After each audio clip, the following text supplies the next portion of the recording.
Welcome all. Today I'll be talking about few useful extensions in Google Meet. Few extensions that must be installed by students as well, and other all extensions to be installed by teacher for a easy flow of class in Google Meet. To talk about the useful extensions that require are attendance, nod, grid view, and push to talk button. I'll be talking about all these four. First, let's talk about attendance extension. It's a very useful extension while taking a class, right? During a physical class in the classroom, you can see the student in the class whether he is present or not and just mark him present in the attendance sheet. But in the Google Meet, you need to install a separate extension to mark the attendance extension. Note, there are many other attendance extensions available, though I'll be talking about only one which I am using. I will also talk how to use this attendance extension and from where you can install this extension. Go to Google and search Meet Attendance Extension. Then click on Meet Attendance Google Chrome. Or you can also go directly to the link. The link is given in the description box below. Select Add to Chrome option and a dialog box will pop up asking Add Meet Attendance. Just select Add Extension. You will get another dialog box saying that Meet Attendance has been added to Chrome. Where can you find the attendance extension in Google Meet? It is available on the right side top of your Google Meet window. I'll be talking about how to take attendance. Like select first the people option and you can see a right sign, a tick sign with the number of participants. Presently it is saying 0. The reason why is that because it has been ticked off to take attendance. When you select the tick button, you can see 4 options with a plus sign, with a double plus sign and 2 switch button. This plus sign will help you to create a new spreadsheet of the attendance. This option will help you to create a new page in the existing spreadsheet. And this toggle switch will help you to take attendance. You can switch it on or off whenever you want to take attendance. The second switch is not of much use, so I won't be talking about it. So now the switch is turned on to take attendance. Once it has taken the attendance, it will ask you where to show or where to store the attendance, in which drive you want to store the attendance. I have put my MES ID attendance email ID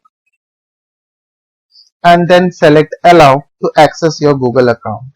Once you select allow, you can go to your drive where you have stored the attendance and just press the refresh button and you will see a new Excel spreadsheet, a new Google spreadsheet has been formed by the name Meet Attendance with the date and time.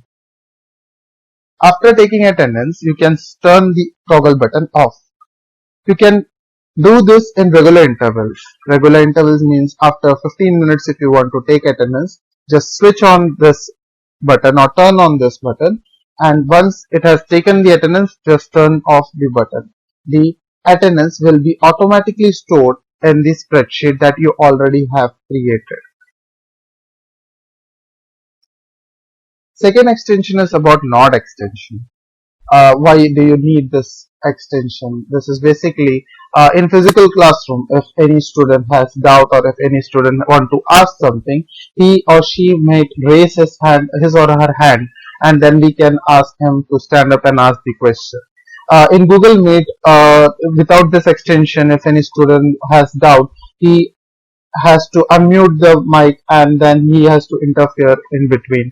So to avoid that, this extension would do good for the students. So This extension should be installed to both the teachers as well as students. In the case of attendance extension, it is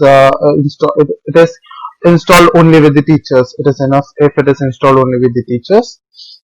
For node extension, it should be installed to both for the access.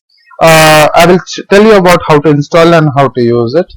Go to Google search and search node extension, and then select node reactions for Google Meet, Google Chrome, or you can go to the link that has been given in the description box. You will be getting an app or an extension from the Google Chrome web stores asking about node reactions for Google Meet. Just select add to Chrome and then add extension. You'll be notified by saying node reactions for Google Meet has been added to you. Where can you find this? On your Google Meet. Come to Google Meet, log into your Google Meet. You need to log in every time after you install, so preferably you install all the extensions and then log into the Google Meet or come into the meeting. So it is available, the node extensions are available on the left side of the Google Meet screen. Using node extension, you will get a reaction extension as well. That is, if you need to applause or you need to say hi, then those emojis are also available with this extension. So how to use it? If any student turns on the node extension or raises his or her hand, it will be notified to the admin page as shown in this slide. You can see that when I turn on or when I raised hand, it is showing that Menon has raised their hand. So once you have completed with the lecture and now you are ready to take up the doubts, you can just turn on the cross button and ask Menon or ask that person to unmute their mic and ask the doubt or ask their query. So this is a very useful extension, preferably when the class is of large size. The third extension is about grid view extension. Grid view extension is basically not as much useful might be because it doesn't have to do anything with the class, but yes, if you want to see the whole class together and if the whole class has their camera on, then you can install this extension and see the whole class on one screen. That is all the students in one screen. This extension should be installed by the teachers if he or she wish to see whole class in one screen.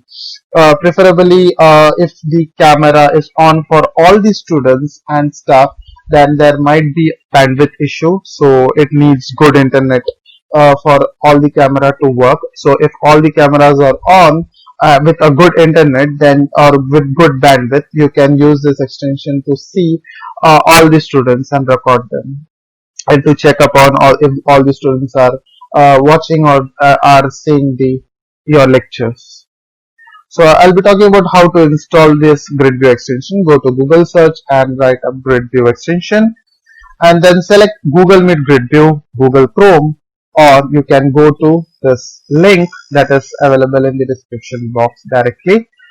Then select add to Chrome and then click on add extension. You will be notified that Google Meet Grid View has been added to Chrome. So this also you can see on the right side top of your Google Meet window.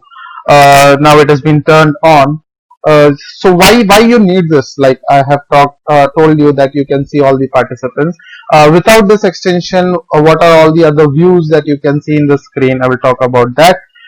Just click on the three dots that are available on the right bottom corner of your Google Meet window. It will it will say that more options. When you just hover the cursor over the three buttons, then click on the three buttons and you can see an option called change layout. Click on the change layout and you can see available inbuilt options of the Google Meet that is available. You can see a slide bar option, spotlight and tiled. Slide bar is basically one person or one presentation will be screened on a big screen, and about four active participants or active students whose screen or mic is on will be seen on the right side of your screen.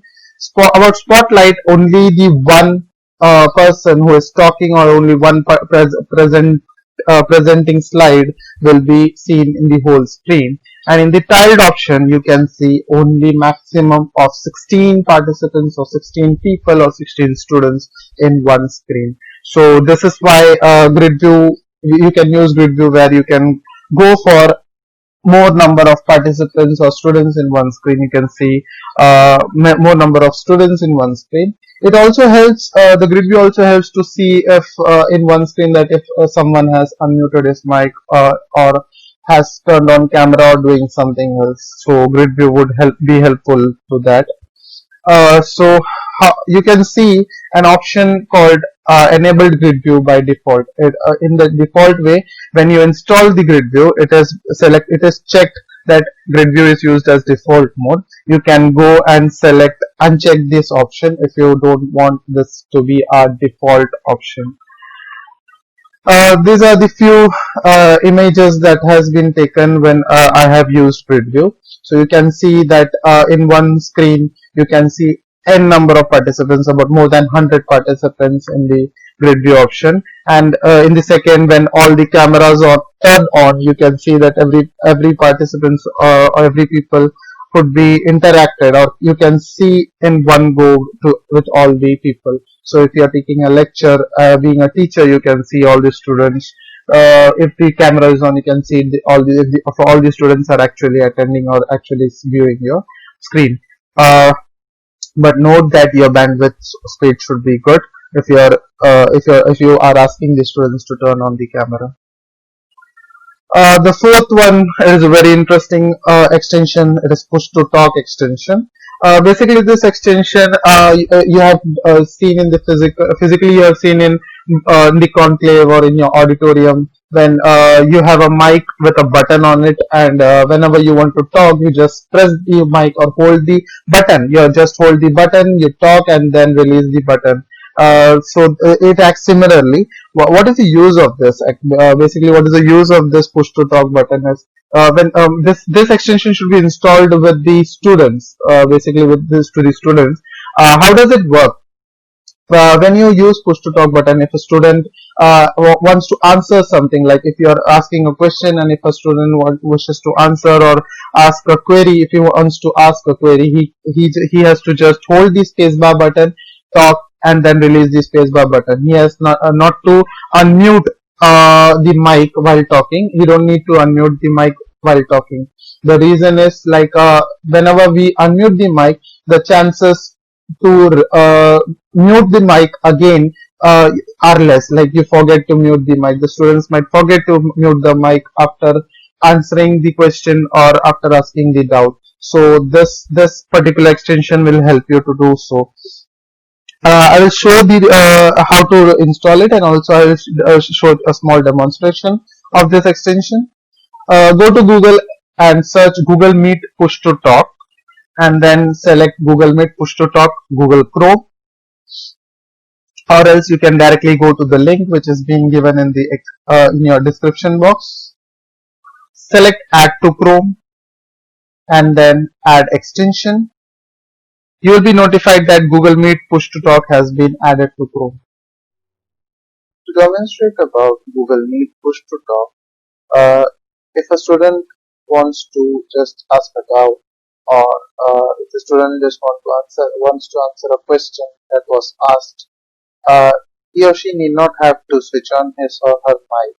Instead, he just need to just press the spacebar button, hold the spacebar button, talk, or ask the doubt or answer the question, and release the spacebar button. So this will avoid in keeping the mic on by mistake or by forgetting. A very important note you have to take that these extensions that I have talked about, these extensions are more adaptable with only Google Chrome. So if you are using any other browser for your Google Meet, these extensions can be installed, but I doubt that it would work properly. Like I have tested that few of the extensions, like the attendance extension, doesn't work in other browsers. So if you want to use these extensions, it is recommended that you use Google Chrome for your Google Meet classroom. Thank you.